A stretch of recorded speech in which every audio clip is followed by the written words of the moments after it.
KL deemed university ప్రవేశ పరీక్ష ఫలితాలను ఏపీ హోంమంత్రి తానేటి వనిత విడుదల చేశారు. విజయవాడ, హైదరాబాద్ క్యాంపస్లో ఇంజనీరింగ్, డిగ్రీ, పీజీ కోర్సుల్లో ప్రవేశం కోసం జాతీయ స్థాయిలో నిర్వహించిన పరీక్షను లక్షకు మంది రాశారు.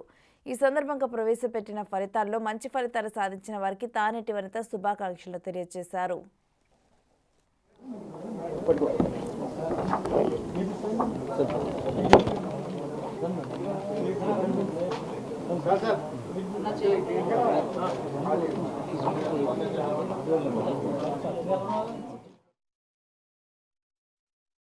పిల్లలందరికీ కూడా మంచి ఎడ్యుకేషన్ అందించే ఒక యూనివర్సిటీగా పేరుగాంచింది. మరి యూనివర్సిటీలో చదువుకున్న పిల్లలందరూ కూడా నేను చాలామంది నేను కూడా కొంతమందిని రికమెండ్ చేస్తూ ఉంటాను ఇక్కడికి, మా వాళ్ళకి సీట్స్ కేటాయించండి అని చెప్పి. నిజంగానే యాజమాన్యం కూడా మంచిగా స్పందిస్తూ వాళ్ళందరికీ కూడా ఫీడ్బ్యాక్ కూడా నేను తీసుకుంటూ ఉంటాను. చాలా ఎడ్యుకేషన్ అంతా కూడా బాగుంటుంది, ఇక్కడ మేనేజ్మెంట్ బాగుంటుంది, హాస్టల్ ఫెసిలిటీస్ కూడా బాగుంటాయని చెప్తూ ఉంటారు. మరి ఇంత చక్కటి యూనివర్సిటీలో ఈ రోజున పిల్లలందరూ కూడా మరి ఎంట్రన్స్ ఎగ్జామ్స్ రాయడం, వాళ్ళు క్వాలిఫై అయిన తర్వాత వాళ్ళకి స్కాలర్షిప్ ఫెసిలిటీస్ కూడా ఇవ్వడం అనేది మరి ఏ యూనివర్సిటీలో కూడా నేను ఇది వినలేదు. ఈ కేఎల్ యూనివర్సిటీలో చక్కగా మరి ఫెసిలిటీస్ ఇస్తూ పిల్లల్ని చదువుకునే విధానంలో ఎంకరేజ్ చేయడం అంటే నిజంగా ఈ రోజున చదువు యొక్క విలువ తెలిసిన ప్రతి ఒక్కరూ కూడా పిల్లల్ని ఎంకరేజ్ చేసే విధానంలో ఈ స్కాలర్షిప్స్ ఇవ్వడం అనేది చాలా శుభ పరిణామం. మరి ఈ యూనివర్సిటీ ఇంకా ఎంతోమంది విద్యార్థులకి చక్కటి విద్యను అందించి ఇంకా డెవలప్ అవ్వాలని మనస్ఫూర్తిగా కోరుకుంటూ మరి ఈ రోజున ఈ రిజల్ట్ రివీల్ చేయడానికి నన్ను పిలిచినందుకు యాజమాన్యానికి ధన్యవాదాలు తెలియజేస్తూ సెలవు తీసుకుంటాను.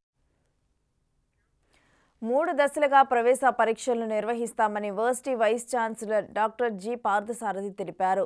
2వ దశ పరీక్షలను ఫిబ్రవరి 2 నుంచి 5 వరకు నిర్వహిస్తామన్నారు. కేఎల్ ట్రిపుల్ ఫార్మాట్ని అలాగే KL MAT, KL SAT, KL HAT అనేది డిఫరెంట్ ఎంట్రన్స్ ఎగ్జామినేషన్స్, అలాగే మేనేజ్మెంట్ అవనండి, హ్యుమానిటీస్ అవనండి, ఇంజనీరింగ్ అవనండి, అలాగే సైన్సెస్ అవనండి, వీటిలన్నిటికీ కూడా India wide entrance examination conduct చేయడం జరిగింది. ఆ ఎంట్రన్స్ ఎగ్జామినేషన్లో almost 1 lakh people examination attempt చేసి ఈ ఎంట్రన్స్ ఎగ్జామినేషన్ రాయడం జరిగింది. సో ఆ ఎగ్జామినేషన్ రిజల్ట్స్ ఇవాళ మన మినిస్టర్ గారి ద్వారా రిలీజ్ చేయడం జరిగింది. సో వీటిలందరికీ కూడా మార్క్స్తో పాటు ర్యాంక్స్ కూడా వస్తాయి. సో వీటిలో పెర్ఫామ్ చేసిన వాళ్ళందరూ కూడా మళ్ళీ సెకండ్ ఛాన్స్గా వాళ్ళకి బెటర్మెంట్గా కూడా కండక్ట్ చేయడం జరుగుతుంది. కేఎల్ ఫేజ్ 2 అనేది జరుగుతుంది.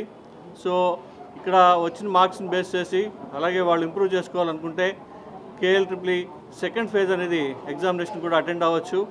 సో ఇవాళ ఈ స్టూడెంట్స్ అందరూ కూడా మా మీద నమ్మకం ఉంచి ఇండియా వైడ్ 1 lakh పీపుల్ రాయడం, అంతేకాకుండా KL university almost 44 years of జర్నీలో ఆల్మోస్ట్ 60,000 పీపుల్ని ఇవాళ బెస్ట్ కెరియర్లో ప్లేస్ చేయడం జరిగింది.